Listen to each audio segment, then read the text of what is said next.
Welcome to Daily Lenten Reflections for Tuesday of the fourth week of Lent.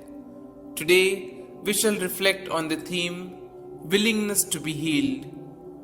Spiritual sickness is worse than physical sickness. Today's Gospel invites us to realize our sickness and seek God's grace in order to be healed. When all the doors of hope close, we turn to God as our ultimate healer and Savior. It can be really hard to trust in God, but today's Gospel passage touches our heart and inspires us towards total trust in God alone. Instead of just having trust in human expertise, we place our complete trust in God.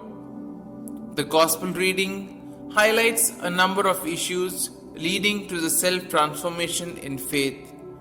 Firstly, we notice the ill man who wanted to get into the water of Basilica, which has the curative quality. We too can be spiritually ill for long years. Next, we see that the ill man wants to be cured but is unable to take one step that is required for healing.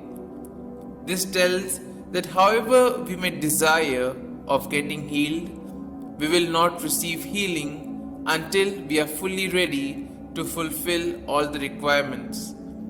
And the only requirement for healing is that we seek God's help and trust in His healing power. We are invited today to give and receive help in any circumstance to lead a healthy life. Thirdly, the purpose of restoration from any illness is transformation. Jesus tells a man not to sin anymore. The aim of restored life is that we renounce the path of destruction.